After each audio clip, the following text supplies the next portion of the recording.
Hello hi தீஜோ families, எல்லோரும் எப்படி இருக்கீங்க?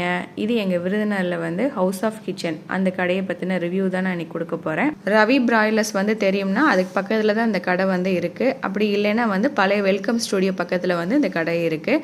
கண்டிப்பாக வந்து போய் விசிட் பண்ணி பாருங்கள். நாங்கள் அன்றைக்கி ஃபேமிலியோடு போயிருந்தோம். போன உடனே வந்து பாப்கார்ன் சிக்கன் தான் ஆர்டர் போட்டிருந்தோம். அன்னைக்கு கடை வந்து கொஞ்சம் கூட்டமாக இருந்ததுனால எங்களுக்கு கொஞ்சம் எல்லாமே வந்து ஒரு டிஷ்ஷாக தான் எங்களுக்கு வந்திருந்தது. நான் ஒரு டிஷ்ஷை சாப்பிட்டு முடிச்சிருந்தா இன்னொரு டிஷ்ஷு வந்திருந்தது. ஃபர்ஸ்ட் வந்து பாப்கார்ன் சிக்கன் ரொம்ப நல்லா இருந்தது. அதுக்கப்புறம் வந்து சிக்கன் ஃப்ரைட் ரைஸ், அது வந்து ரொம்ப ஸ்பைசியாக இருந்தது. அதுக்கப்புறம் ட்ரம்ஸ்டிக் சிக்கன், இதுவும் வந்து நல்லா மொறுன்னு ரொம்ப சூப்பராக இருந்தது. அதுக்கப்புறம் செஷ்வான் சிக்கன் வந்து ரொம்ப வந்து காரமாக இருந்தது. உங்களுக்கு வந்து காரம் நீங்கள் சாப்பிட மாட்டீங்கன்னா ஃபர்ஸ்டே சொல்லிடுங்க, எங்களுக்கு தெரியல. அப்புறம் ஃப்ரெஞ்ச் ஃப்ரைஸ், அதுக்கப்புறம் வந்து அல்ஃபாம் சிக்கனும், லாஸ்ட்டாக வந்து பார்த்தீங்கன்னா நாங்கள் மில்க் ஷேக் கூட முடிச்சுக்கிட்டோம். டேஸ்ட் வைஸ் சூப்பராக இருந்தது, ஆனால் கொஞ்சம் ஸ்பைசியாக இருந்தது. நீங்கள் கண்டிப்பாக வந்து நெக்ஸ்ட் டைம் விருதுநகருக்கு வரதா இருந்தால் கண்டிப்பாக விசிட் பண்ணி பாருங்கள்.